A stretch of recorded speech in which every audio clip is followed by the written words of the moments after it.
Yeah, she was easy to find this time, Sergeant. It's funny, you think you got a blonde hidden in here? Sorry, sir.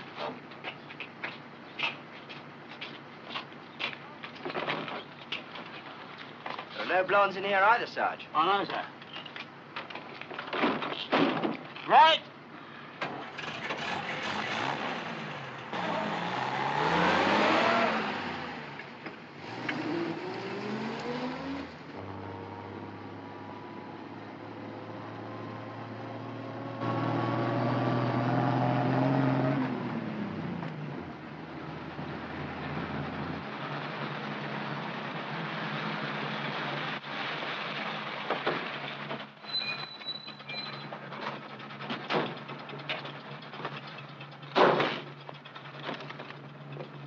Oh, well, here's your precious rocket safe and sound. At least the part of it that matters. I'll get the film. It should be dry by now. Right.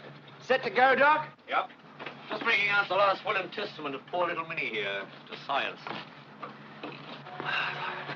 You know, I can't be sure until I perform an autopsy, but I'm certain the intense heat up there killed her. The thermometer registered 400 degrees at one point. But then Minnie always was a delicate creature. You know, it's the same with any sensitive female. Too much or too little of any one thing isn't good. You're diagnosing mice or people, Phil? Mice, of course, Steve. You know, mice are smart. You learn a lot about people from mice. Too bad some of it didn't rub off on you. Steve? Thanks.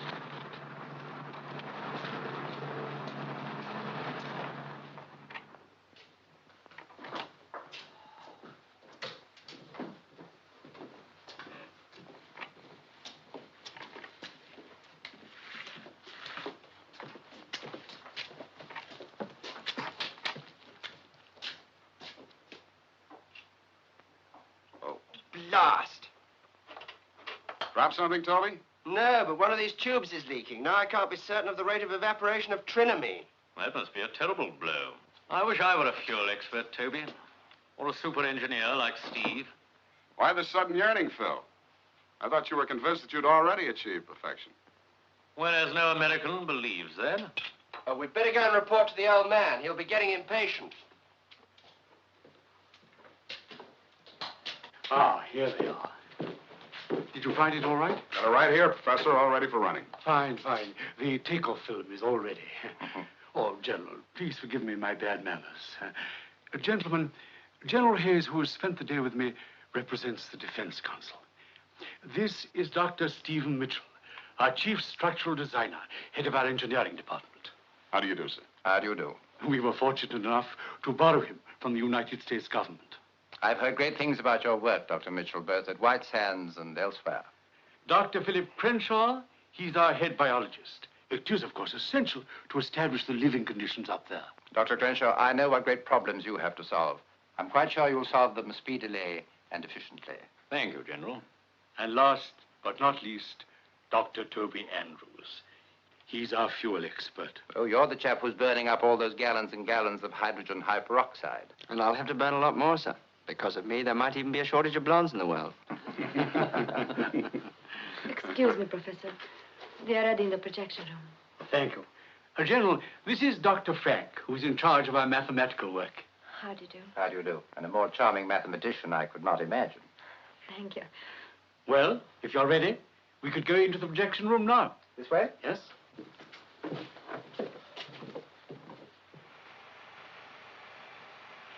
These are just general shots of the preparations prior to the takeoff, which you will see in a moment.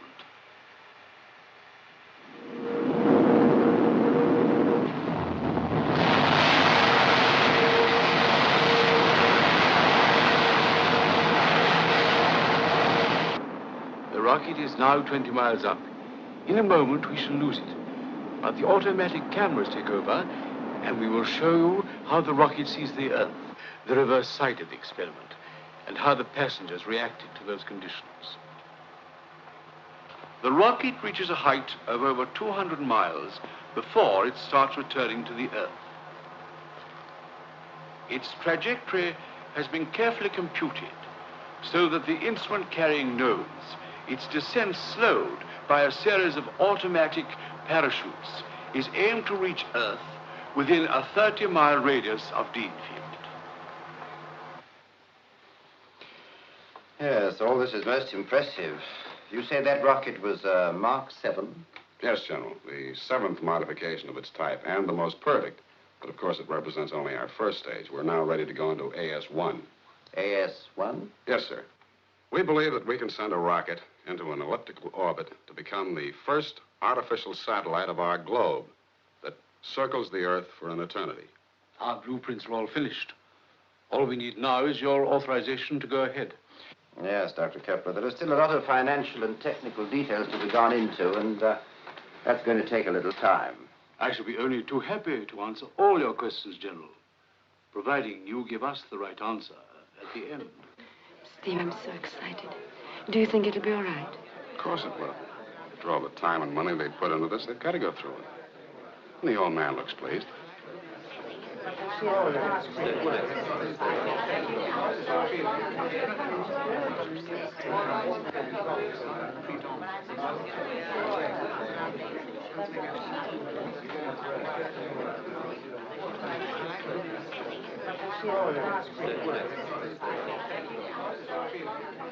Thanks, Philip. I needed that. I'm jittery, just as though I had a share in all your important plans and schemes. Well, haven't you? At least to provide inspiration for Steve. And some others.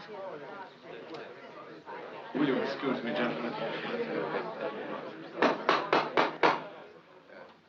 Ladies and gentlemen, a toast to Deanfield. Deanfield. You all know what we've accomplished up to date. We have more than doubled the height reached by the Germans in 1944. And we have surpassed the distance achieved by the two-stage rocket launched from the sands of New Mexico in 1949. You have all worked with ceaseless energy to achieve this. There are many nationalities among us, but only one team. I wish I could tell you that some of your sacrifices are over, but I'm afraid I can't. But I am happy to announce that after full consultation with the Defense Council and his inspection of our work, General Hayes has authorized us to proceed at once with our AS1. I thank you all for your loyalty and enthusiasm. Thank you, Steve. Toby? I'm sure you're thrilled by the news. Well, we all are, Mrs. Mitchell. But it's really Steve I'm happiest for. Oh, yes, he's deliriously happy. So am I. I would be if you'd get me a drink. I shall personally supervise the preparation of this formula. My dear, you must be proud of your husband. This is a great day for all of us. You do believe in the team spirit, don't you, Mrs. Daniels? Absolutely. You know, some women might chafe under all these restrictions and tedious passes and regulations, but I love them. I feel as if we were in a besieged fortress. One of those places on the northwest frontier. The tribesmen howling outside and the rescue column 3 weeks overdue. Oh, yes, I've seen it dozens of times on the pictures. Have you really? I keep on telling the Colonel, Alfred, I say to him, I'm not one bit bored. I love every minute of it. Don't you? No, thank you. I loathe every minute of it. And with every minute, I loathe it more. I'm afraid that's altogether too technical for me, Dr. Kepler.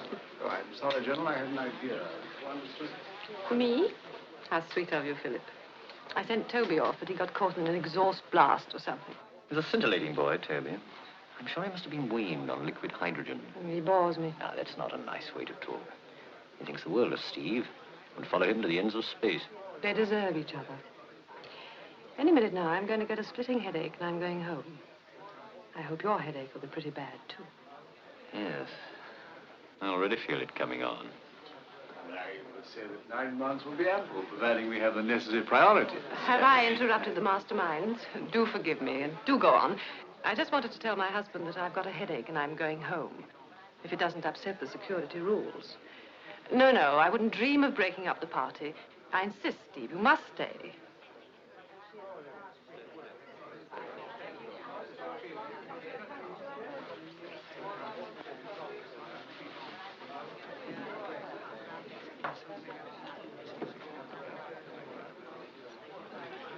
Off so soon? Yes, I think I've had enough. I've got a bit of a headache. Seems like an epidemic of headaches this evening. Oh. Well, take some aspirin, Toby. You'll feel better in the morning. And tell the old man I've gone, will you? You must feel proud, Steve. Proud and happy. Happy?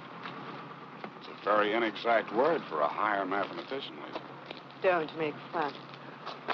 Isn't it the only thing that counts? The achievement of the mind, the creative effort. I don't know.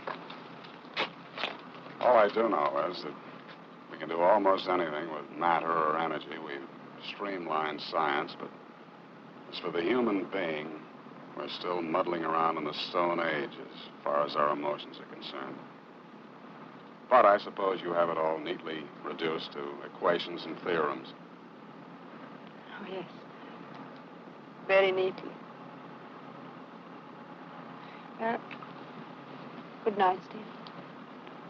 And thanks. Good night, Lisa.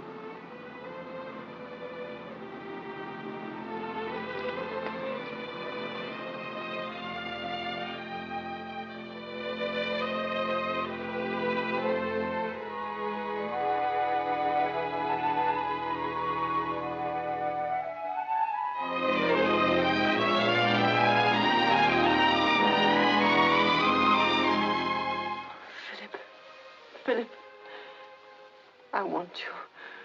I want you so much. You've got to take me away from this concentration camp. Soon, darling, soon. How soon? It won't be long, I promise you. You better go now. But there's no hurry. Steve won't be... Please, darling. We've taken quite enough chances as it is. All right. But kiss me first.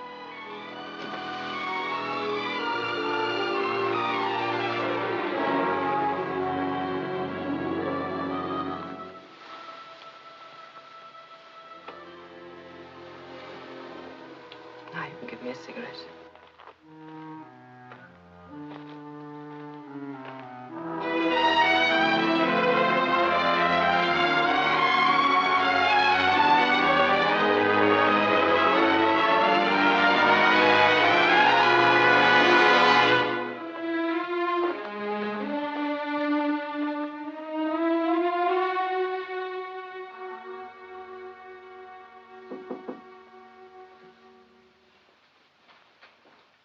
May I come in? Of course. What a mess. Let me tidy it up. Oh, no. Leave it till the morning. Mrs. Donovan is happy when she's got something to do. And you didn't come back to tidy up. A mind reader. There are some minds I can read. Why am I so selfish? I should be happy now that we got what we wanted. But I'm not. I know you're not. I wish I could help. She'll destroy him. I know she will. Not Stephen. But it's happening already. I've noticed it. You're not a woman. You wouldn't know. But you can't destroy something you don't possess. Tonight, I had the feeling that she suddenly realized how utterly apart from Stephen's world she really is. So did I. Lisa, let me get you a transfer. To the United States, perhaps. Oh, no one need know the real reasons. And it will give you time to think your way out of all this. Sweet of you to want to help me. But it's my own private battle. Running away won't help. You're like my own child, Lisa. Anything I can do. I know. If I want to have a shoulder to cry on, I'll come to you.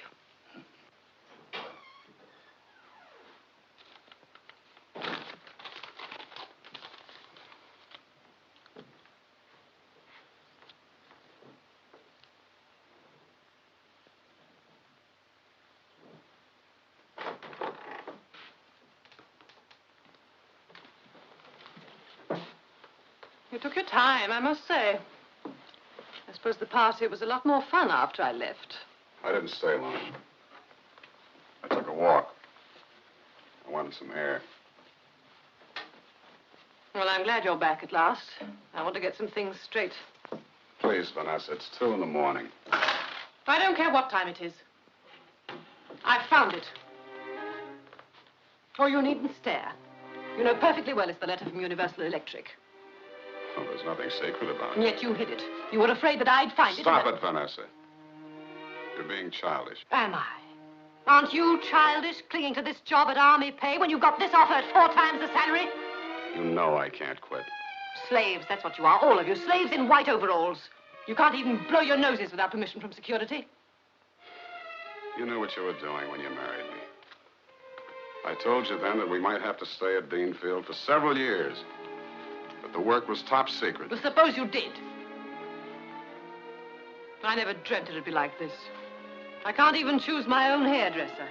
Have to be content with one that's passed as a good security risk. Our letters are censored. They stick their noses into our pots and pans. They... Oh, I'd stand it if I knew you couldn't do better, but there's this offer, and you simply ignored it. I have to finish what I start, Vanessa. How long will it take you to finish what you start? I don't know. 4 years, 5 years, maybe less. 4 years, 5 years, maybe less. Anyway, it's not really your job you're worried about. It's that precious Lisa Frank. Do you think I'm blind? How dare you walk out on me when I'm talking to you? Steve, I won't have you treat me this way. Go to bed, Vanessa. Oh, Steve. I only want the best for us. For you. Oh, if only you'd listen to me. If only... Go to bed.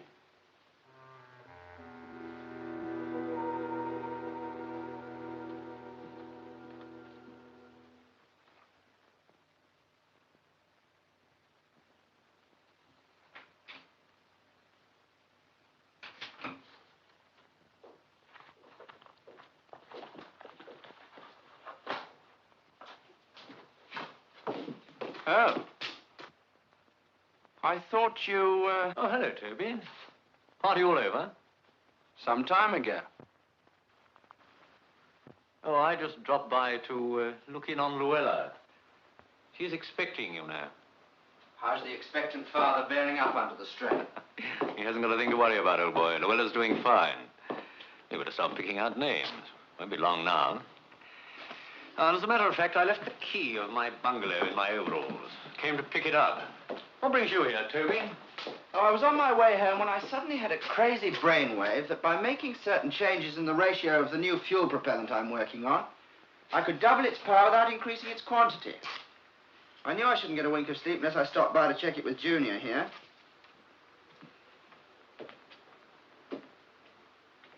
I wanted to see whether or not I was on the right track.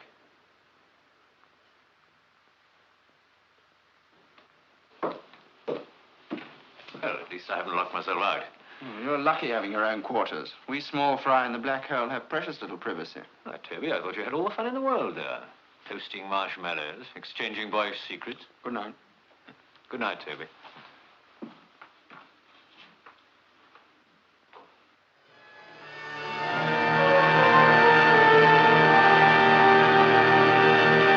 We'll trace the path of the rocket on the astro screen here. Over here, the instrument panel will show the height reached and the various stages at which the automatic instruments will begin their work. Dr. Frank will call out the figures, and its course will be plotted on this chart. We are aiming at a distance of 1,075 miles above sea level. Why that figure, Professor? Because at that height, we know the rocket will become a satellite of Earth. It will never return and will circle the globe once every 2 hours.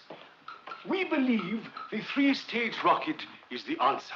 After a vertical takeoff, the first unit will carry it up almost 260 miles. This will drop off and fall back somewhere into the Atlantic. The second unit takes over and carries the rocket to 760 miles. And after this drops off, the third and final section continues under its own power, which will carry it into an eternal elliptical orbit round the Earth.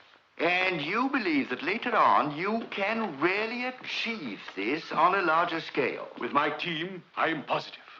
Our calculations are decisive. Within 2 or 3 years, we shall be able to send up not only an instrument carrier, but a series of rockets containing the men and materials to build the first space station. You have the detailed report, sir. You know what we're trying to do. It still sounds fantastic to me. To build more than 1,000 miles up a space station. Have you considered the positions where we lose the race to get there first? An observatory that will at last pierce the secrets of space. Which will keep every part of the globe under constant surveillance. A stepping stone to the moon and to the planets, to whole new worlds. And, if necessary, a launching platform for atomic weapons. I hope we shall never have to use it for that purpose. No, but it'll be available if necessary. Oh. I, too, share Professor Kepler's hope that our space station will only serve peace.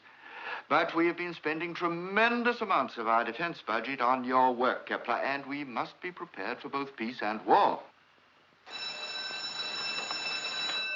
Ready, Professor. If you will take a seat here, sir. Certainly.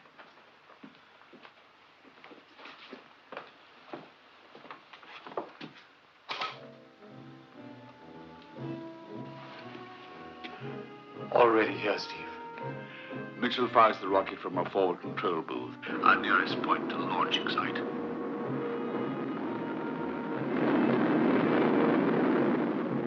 "50 seconds.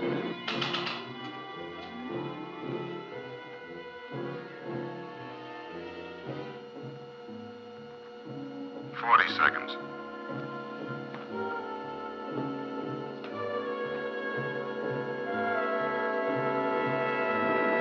30 seconds. 25 seconds.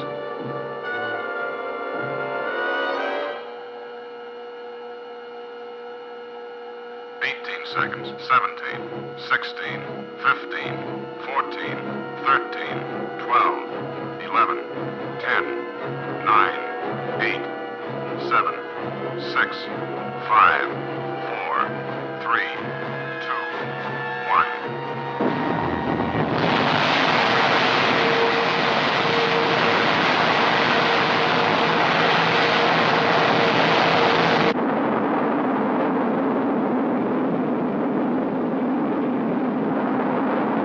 Altitude 24.9 miles. 24.9. Speed 180 miles per hour. 180. Gyropilot effective. Climbing at 86 degrees. 86. Acceleration 3.5 G. 3.5. Altitude 67 miles. 67. Speed 970 miles per hour. 970. Acceleration 6 G. 6.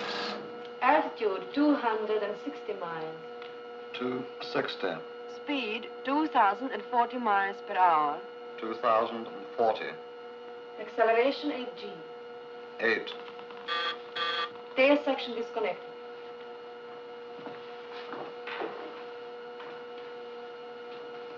What's your reading, Stephen? Steering jet's active. Rocket now climbing 48 degrees, exactly on scheduled course. Altitude 520 miles. 520. Speed 4,211 miles per hour. 4,211. Acceleration 10 G plus. 10 plus. Engines cut off. Why does it do that? We don't want to send it too far. Within a few moments, the center section will disconnect, and the rocket motors in the nose section will be automatically turned on for about 15 seconds. This will increase the speed that has been reduced by the gravitational pull of the Earth. After that, no more power is necessary. Center section disconnected. Altitude 760. 760. Speed 5,000 miles per hour. 5,000. Maximum acceleration. Maximum. Altitude 760. 760. 760. 720. 700. 680. What is it, Kepler? What's happened? I can't understand. The 15-second boost. It didn't seem to work. Stephen, come to the control room immediately. Speed constant. Altitude 650. 643. 640. 633. 633. 633. What's the answer? What does it mean? How does one reply to the unpredictable? I can't believe it was our calculations, nor our instruments. Yeah, well, what's going to happen with that rocket up there? It'll stay up there at a height of 633 miles for years. Eventually, of course, it'll fall back to Earth. Does that mean total failure? Only a temporary one, sir. As long as the rocket stays up there, our automatic instruments will send out signals giving us valuable data. This is very disappointing. Let me have a full report as soon as possible. Yes.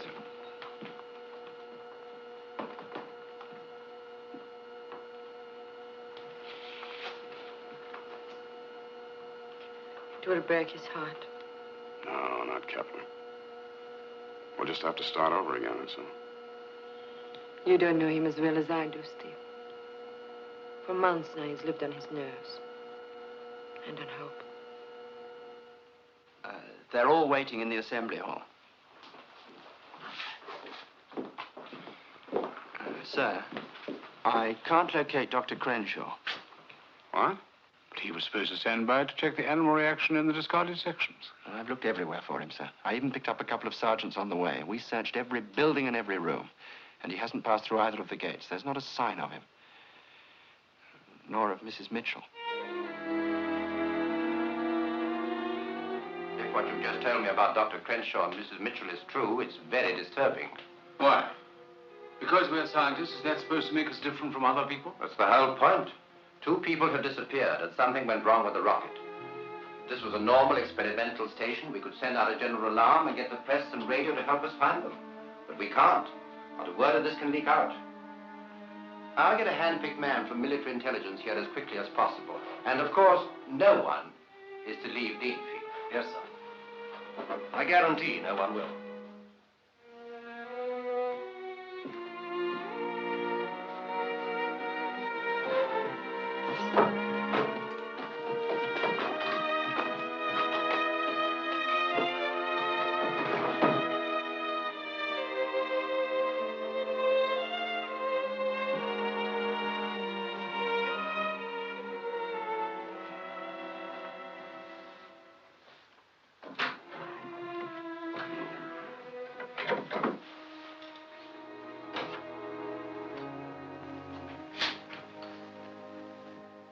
Who is it?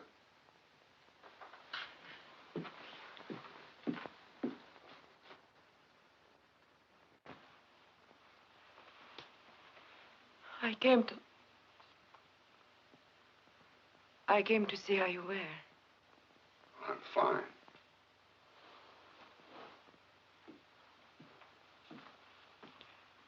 You mean you don't want sympathy?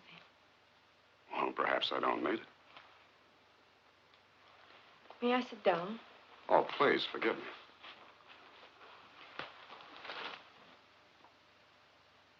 Don't you want to tell me about it? What are you driving at, Lisa? I mean that you're not being frank with me. Or with yourself. What do you mean? Steve, we worked together for almost 2 years now. I knew you weren't happy. Well, that's all over now. Slaves in white overalls, she called us. Maybe she was right. She was wrong, and you know it. Isn't that the greatest thing we're doing? Making the age-old dream of all men come true. Oh, Steve, you can't listen to the chatter of a spiteful woman who... I'm sorry. forgot you loved her. No. I didn't love her, Lisa. At least it wasn't that anymore. Why? I mean, why did you marry her?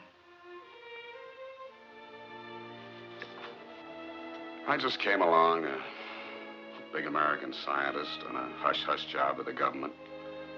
Top secret stuff. She could see herself moving in high circles, living a very glamorous life.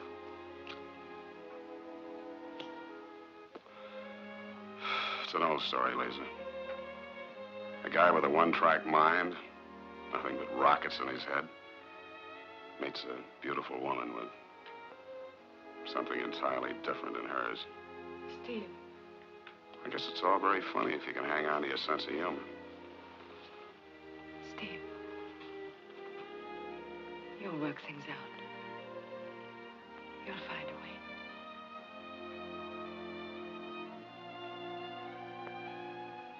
Sure.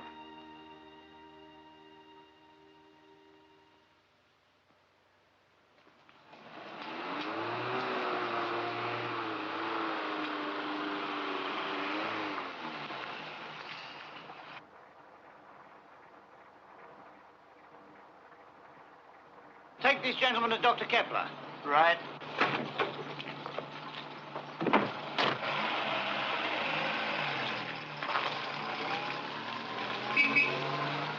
You must realize my position, Major Smith. Dr. Smith, if you please. Doctor? Yes, I happen to be a doctor of science, Professor. Biologist. The last 5 years, I've been seconded to intelligence, but biology is still my first love. I see. But you understand that anything to upset the work of our community here would be disastrous. Yes, of course. Well, you? Who do you think? It's a bad habit, I know. I find it stimulating, even if it is old-fashioned. Yes, I understand. Officially, I'm here as a replacement for Dr. Crenshaw. I've allotted you Dr. Crenshaw's bungalow. Oh, have you? Good idea. I'm a great believer in atmosphere. Hunches may not be scientific, but sometimes they pay off. Just going down to the village. Very sorry, sir. Against regulations. Well, I've got a pass. Sorry, sir. This is only valid for getting in, not for getting out. Giving me a black mark, Sergeant? No, sir. Just making a note that you tried to get out, and when. I see. Is this the only gate? No, there's one at the other side of the compound for lorries and vans, but it's guarded the same as this, sir. Quite a little fortress, aren't we? And unlikely that anyone could get past you two. Not if he's flesh and blood. Well, it gives one a real feeling of security, knowing there are chaps like you around. Thank you, sir. Good afternoon. Good afternoon, sir.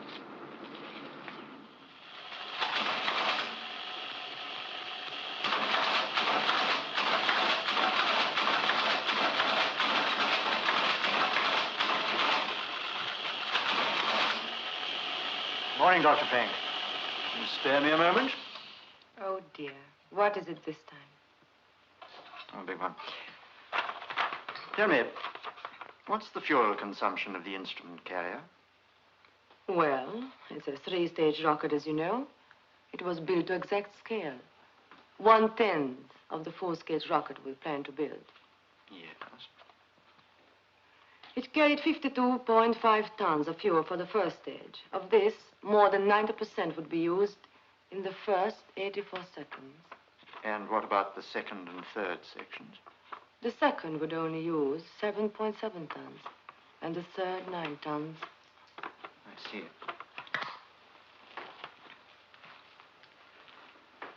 Now, suppose that a certain proportion of the fuel for the third stage should be inoperative.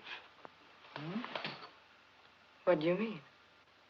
Well, say that by mistake in loading, the final part of the rocket had only 6 or 7 tons of fuel instead of the necessary 9 tons. Could that have caused the failure? It might. But that's impossible. The loading was supervised by Dr. Mitchell himself. Every tank was checked by him. Yes. Yes, that's what I meant. Just what did you mean? I thought you came here to help us and... You mean that I haven't asked you any questions about Crenshaw and Mrs. Mitchell? Don't worry, Dr. Frank. Maybe I'm getting nowhere, or maybe I'm getting somewhere by my own devious route. I'm a great believer in patience.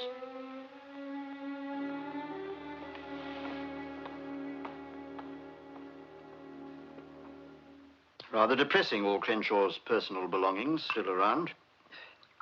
Soda? Thanks. Feel as if I might bump into his ghost at any moment. Ghost? I should say he's very much alive. Do you think so? Somehow I smell death in this room. My grandmother was Irish, you know. Oh, that's nice. Oh, well, I may be wrong. Crenshaw was always a chap for looking after number one. I often used to tell him when we were at Cambridge that if he ever... Cambridge. We were at the same college, you know. Then Dr. Crenshaw must have been the most remarkable student. I happen to know he was at Oxford. Oxford? He can't have been. You were never at college with him. Why are you lying about it? Now, look here. Ever since you came here, you've done nothing but pump me and the rest of us. Just what are you up to?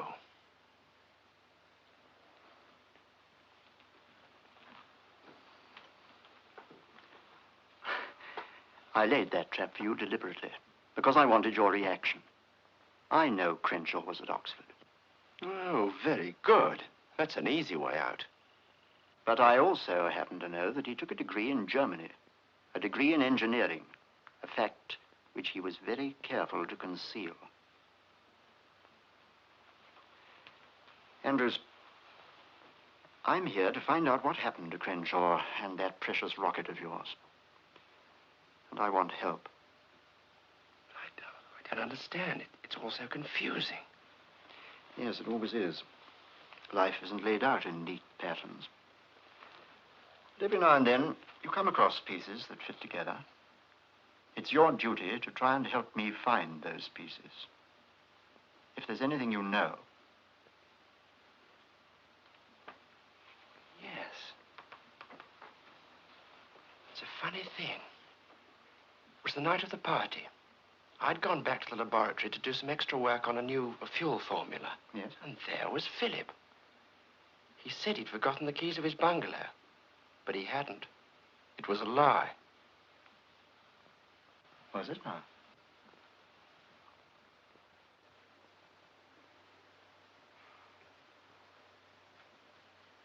You asked me to come here, Smith.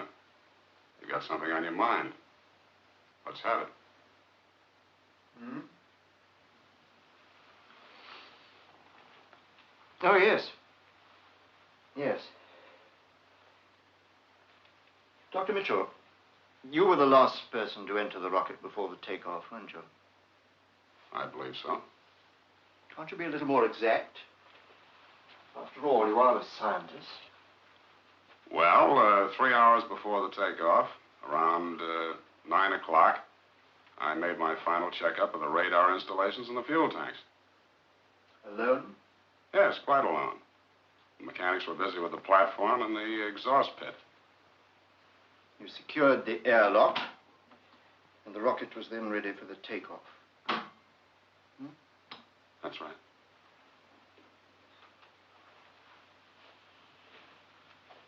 Dr. Mitchell, did anyone else have access to the inside of the rocket after you left? Well, the airlock could have been opened, yes. But it's a rather lengthy and cumbersome operation. Yes. Yes, I see.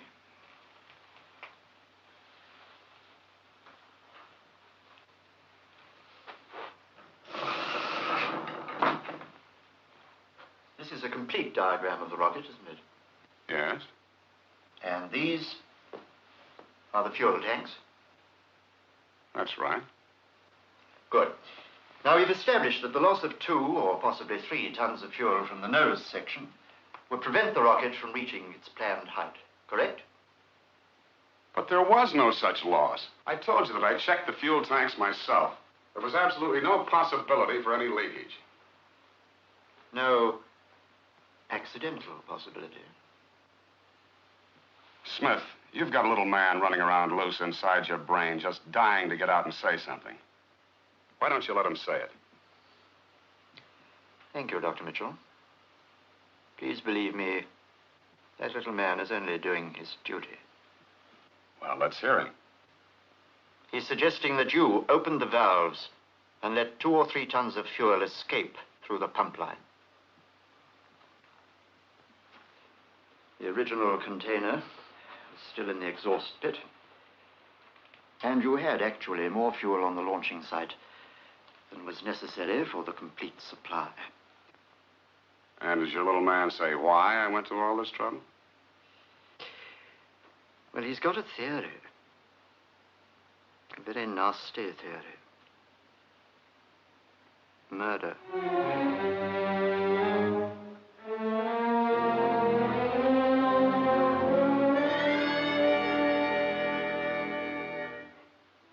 He's a cute little fellow, isn't he? Very cute. And shrewd, too. He's suggesting that you trapped your wife and Dr. Crenshaw together, killed them, and hid the bodies in your house. Then when dusk fell, you took them to the launching site. One of the trolleys was seen at the back of your house. You had more than an hour alone at the launching site. You drained the fuel tanks, stuffed the bodies inside, and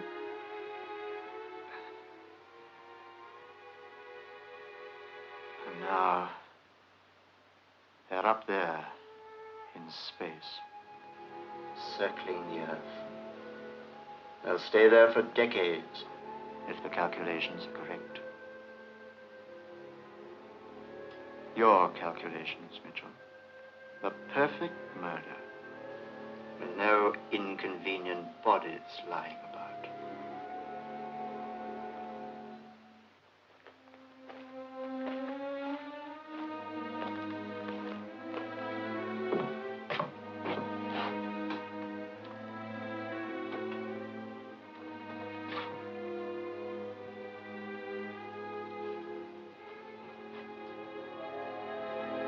It's late, Smith. You've had a busy day. Going around accusing other people of murder must be pretty tiring. You need some sleep. This won't take long. Something I want to tell you. Something that may even make you change your mind about not talking. It's about Crenshaw.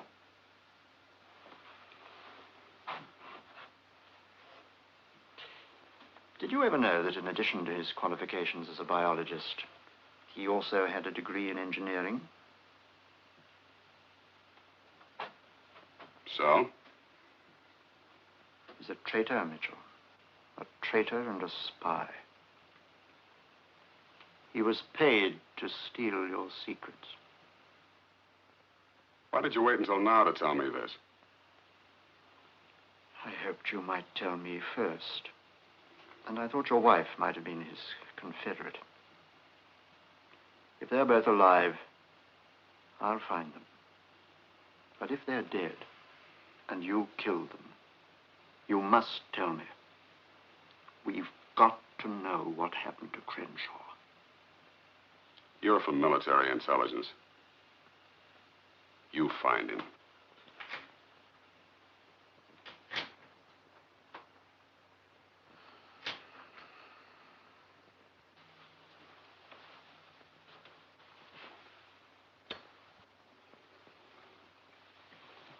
Steve.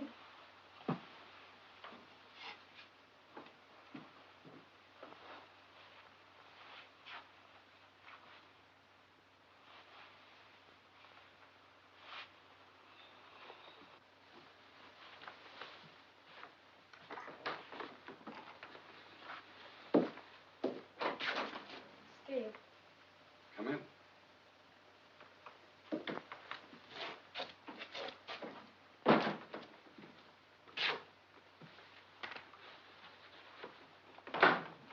I think I found it. Found what? The cause of the rocket's failure. I think it would. Steve,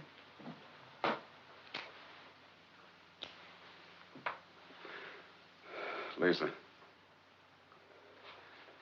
Haven't you heard about me? I haven't heard anything. You haven't heard that I'm a murderer? No. Smith has developed the very pretty theory that I killed Vanessa and Philip.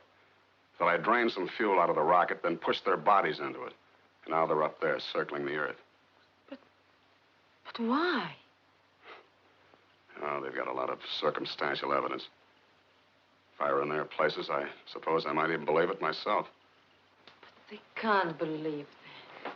Look, Lisa. Kepler knows me as well as anybody. He's not even sure I didn't do it. He must have been just browbeaten by that awful man Smith. However he's done it. But what's going to happen? What are they going to do? Well, apparently I'm too important to the whole project to be dispensed with immediately. When they've completely picked my brains, I suppose I'll be tried for murder. They can't do that. They can't. Oh, yes, they can. It's like sentencing a man to hang in 5 years' time, isn't it? Death deferred.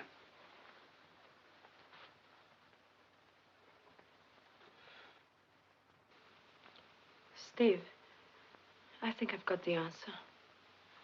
You must listen to my theory.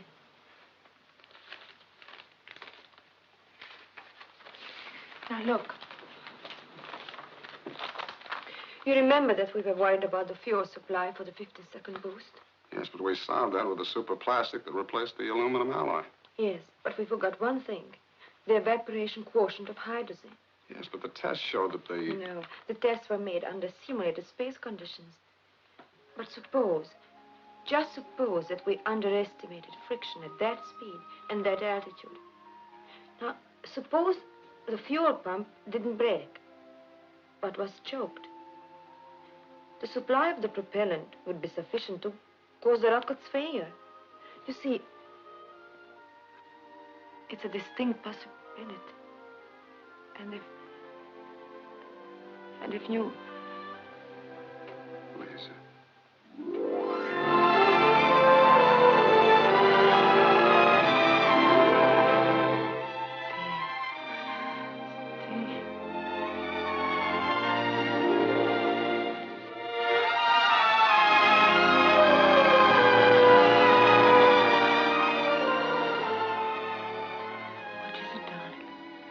We mustn't forget that they think I killed Vanessa and Crenshaw. I can't have you brought into this. I don't care. Oh, I love you so much. Don't you see? We can work it out together. Prove them wrong. You and I. Yeah. Maybe we can. And I think Lisa's theory is completely feasible.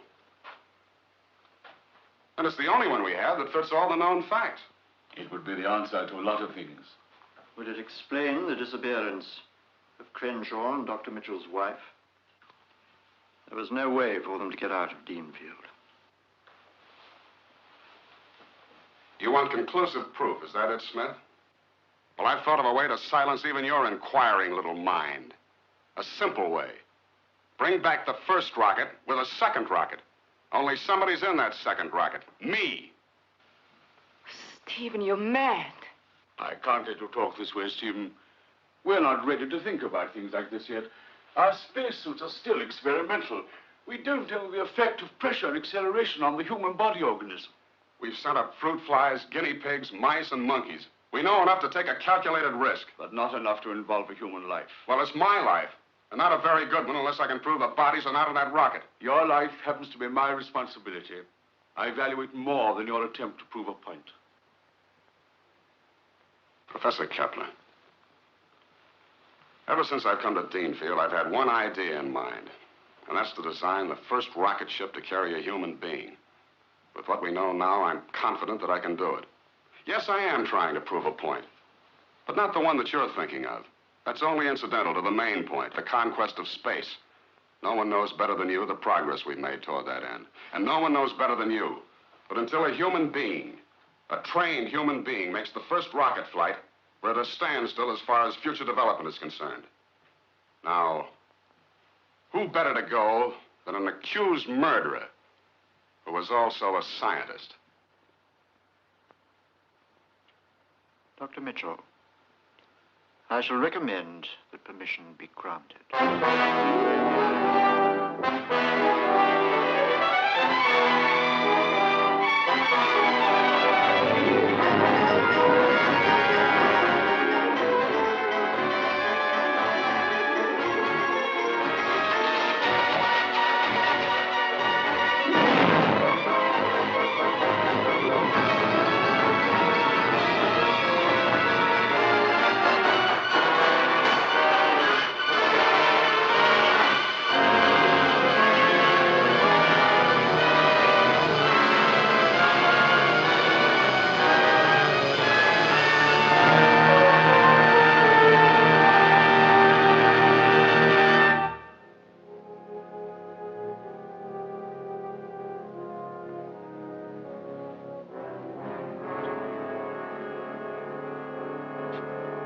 Lisa.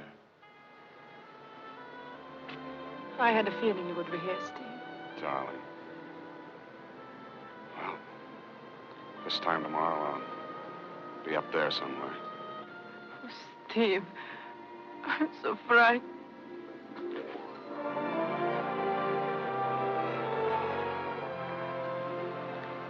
You know I'll come back.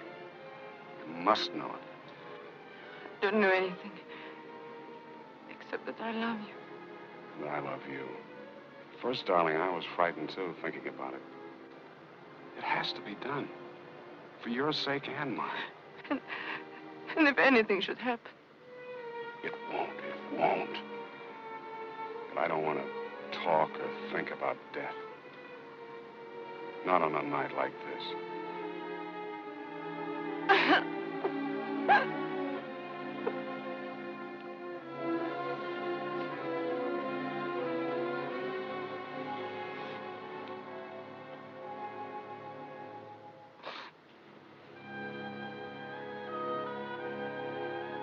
Little more than 24 hours to go.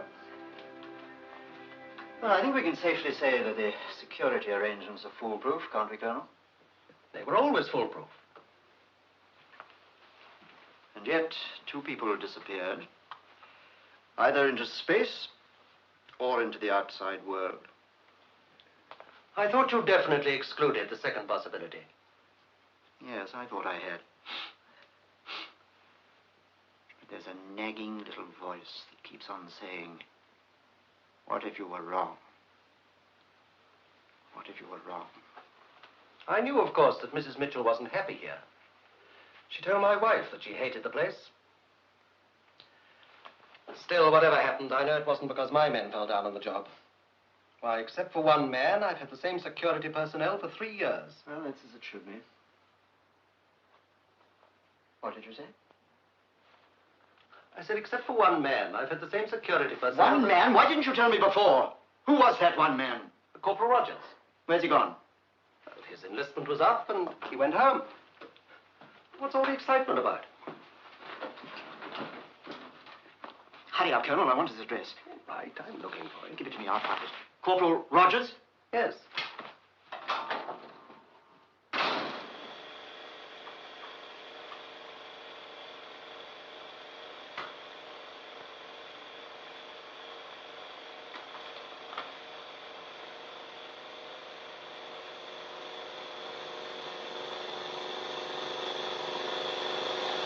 Toby. Toby, I want to talk to you. Come in.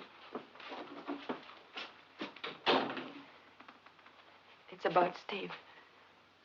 Toby, he can't make the trip alone. I want you to volunteer to go with him. Toby, I'm only asking you to volunteer. I didn't ask you to go with him.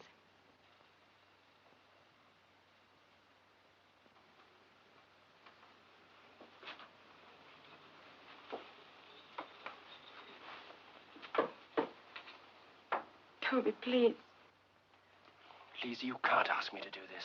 No matter how much you love Steve, you mustn't go with him. But I've got to, Toby. I've got to.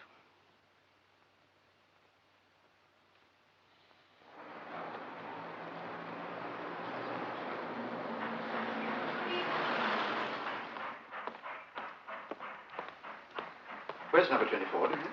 Down there.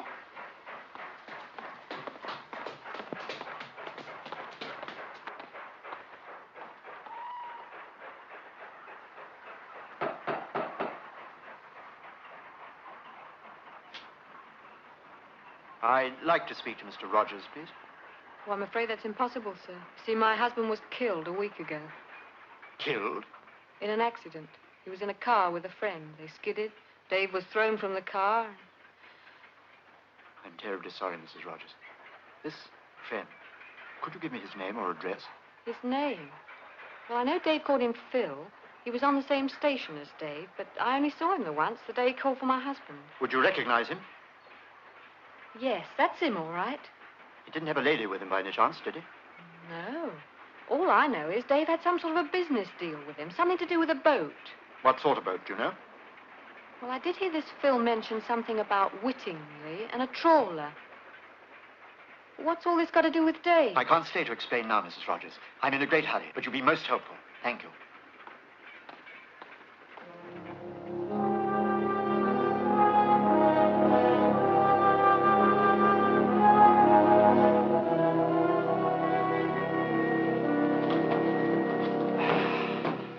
Cozy little place. Latest thing in space wagons. Steve, how are you going to do it? Do what? Bring back the other rocket. Well, what I have to do is synchronize my speed with the AS-1, move alongside, secure it with the magnetic grapples, and then I can bring it back using the extra parachutes for a double landing. Sounds anything but easy to me. Still, if you say it can be done. Let's say that, according to the best scientific calculations, it's entirely possible. How'd you feel? You really want to know? No. I guess I feel the same way. Still, I might as well get used to it.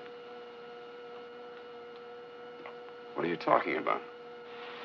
Look, Steve, I don't know why you're really doing this, and I don't care. But scientifically, I'm just as much involved in this experiment as you are. After all, two of us would stand a better chance of staying alive. And coming back that way. You're crazy. Oh, fine, then it's all settled.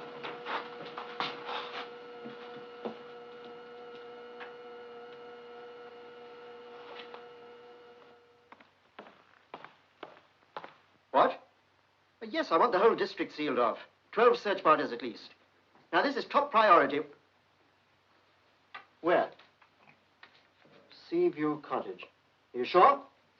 No, I'll go myself. Send a couple of squad cars to follow me. Well, they seem to have located them. Some cottage on the cliffs about half an hour outside Whittingley. Will you lead the way? I will.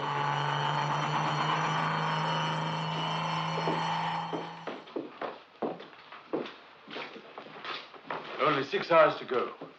Have you checked everything, Steve? We'll give it a final checkup in a few moments. Just thought I'd say goodbye now. Well, good luck.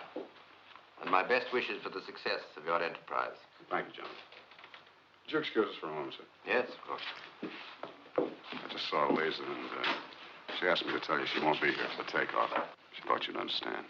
Of course. Steve, it's still not too late. Won't you reconsider the matter? We can't disappoint Dr. Smith, can we? No.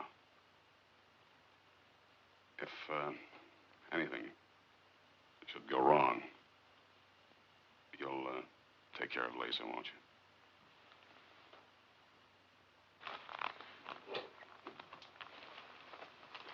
Oh, I can manage the rest, boys, with Dr. Frank's help. Oh, you better check the intercom line. Right, sir.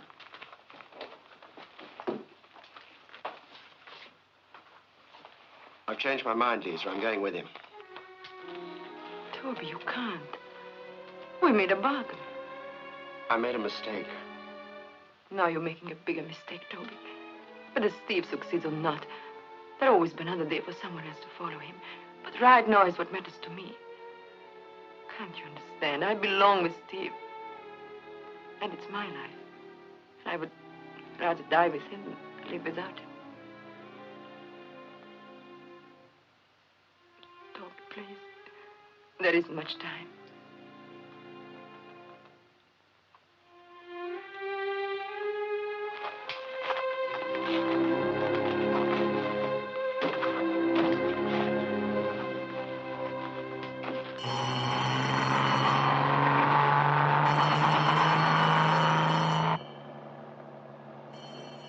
much further is it? Just over the brow of the hill, sir. You can't see it from the road.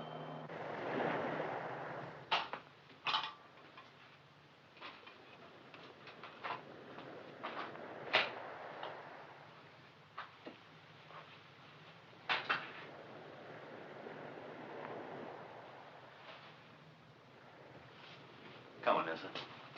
It's time. You better get down to the boat. I've told you before, Philip. I'm not going with you. You can't pull out now. Oh, yes, I can. You told me we were going to America. West, not east. Ever since we've left Deanfield, we've been dodging and hiding and running away. From what? Do you think I'm an idiot, Philip? And now you have to go and bring me to a hole like this. Now listen, Nessa. You're in this whether you like it or not. There's no time for stupid argument.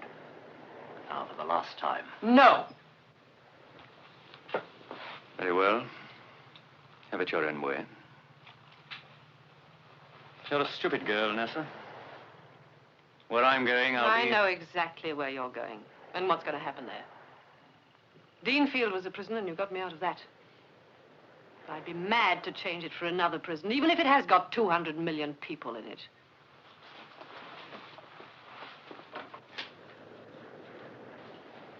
Then it's goodbye, Nessa.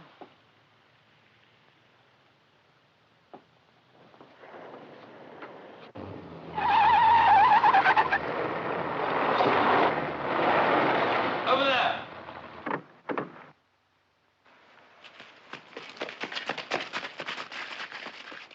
No, Philip. No! No! No! I'm sorry it had to end like this, Nessa. But you know too much for me to leave you behind. You had your chance, but you wouldn't take it. You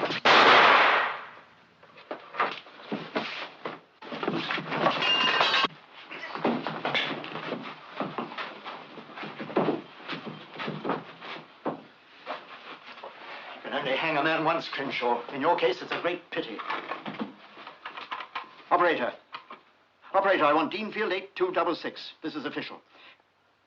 What do you mean they're disconnected? I must get... No, I have not got an authorization from London, but we... Oh, all right, never mind. Take good care of him. Yes, sir. Please, God, I shall be in time. Is Dr. Andrews ready yet? I think so, sir. Jones and Gray came out of the cubicle when I went to fetch the new valve. All right, let's have the helmet.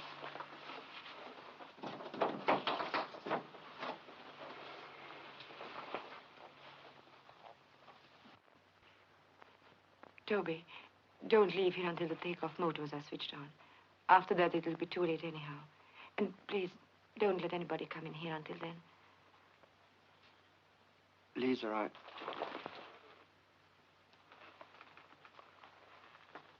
Thank you, Toby.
Are you ready, Steve?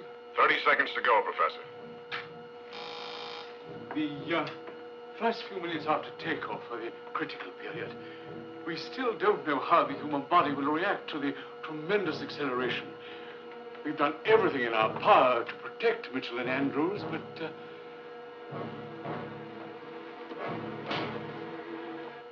Activate takeoff boost. One to 5 jets active. 6 to 10 jets active. All takeoff jets in action.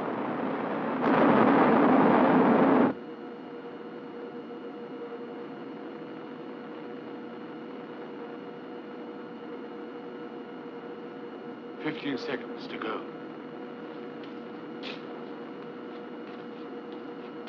Toby! What's happened? 5, 4, 3, 2, 1.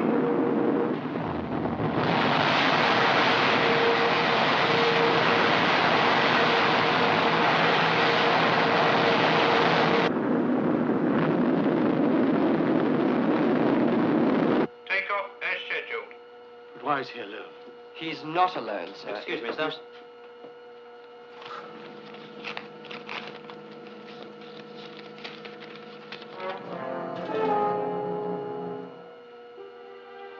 I couldn't help it, Professor. Stop them. We must bring the rocket back. Lisa, she has taken Toby's place. She's up there. Gyropilot effective. Climbing at 87 degrees. Speed 184. Altitude 25 miles. Hello, Deanfield. Hello, Deanfield. This is Mitchell calling. This is Mitchell calling. Come in, Deanfield. Come in, Deanfield. Hello, Mitchell. Hello, Mitchell. This is Deanfield. This is Deanfield. Takeoff entirely successful. No trouble with fuel supply or pressure chamber. Toby blacked out, but coming to now. We are both strapped in and must stay this way until first section disconnects. Nothing we can do now. Not until the third section's on its own.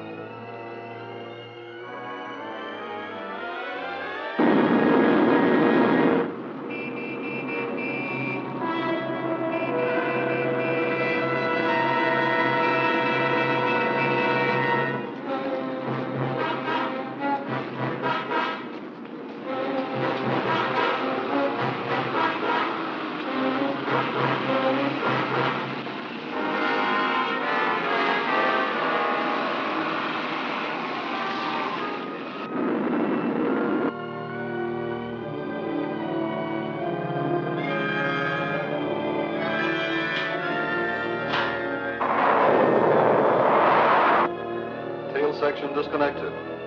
Altitude 256 miles. Acceleration 8G. Getting hot. Switching on air conditioning now. No sense of speed. No feeling of any kind. Pressure up to normal. Removing helmets now.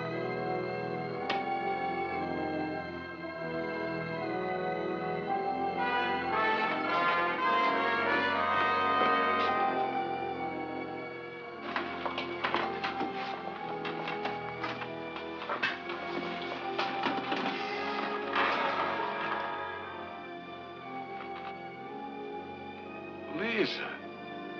Altitude 530 miles. Speed 4,200 miles per hour. Engines cut off. But where is Mrs. Mitchell? Where is she? She's dead. You made your choice, Steve. I made mine. Lisa.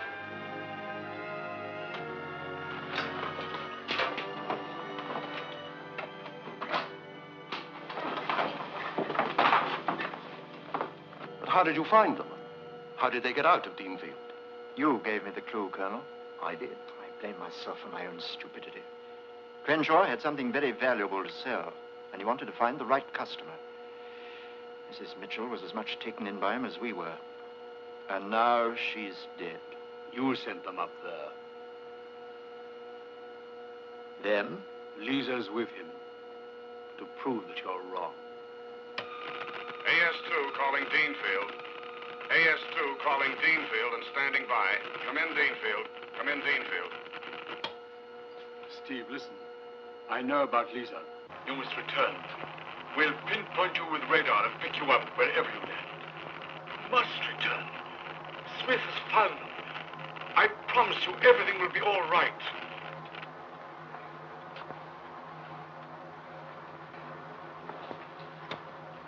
Our speed now 5,000. Must disconnect center section.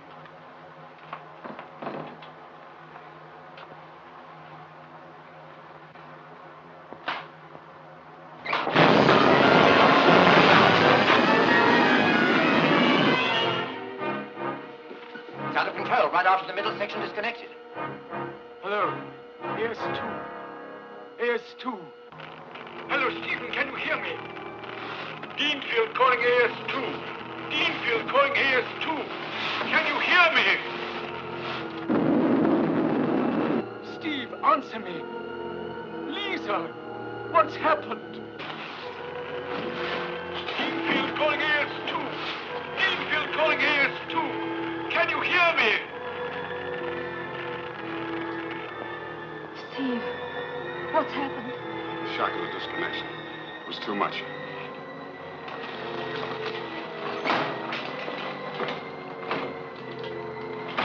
Answer me, answer me.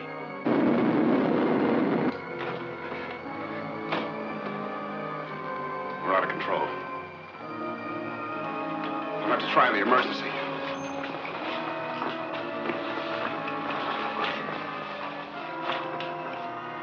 It's jammed. Steve, your arm. No, no. You must try to contact Deanfield immediately.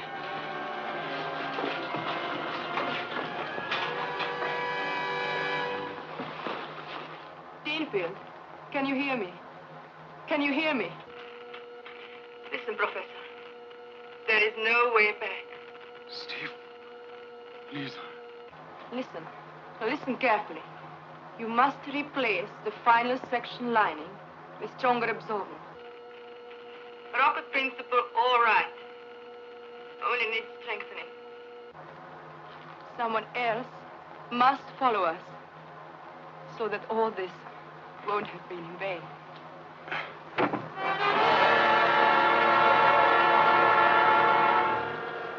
Lisa, it's free. We're turning back. Did you hear that, Professor? It's all right. We're turning back. We're turning back.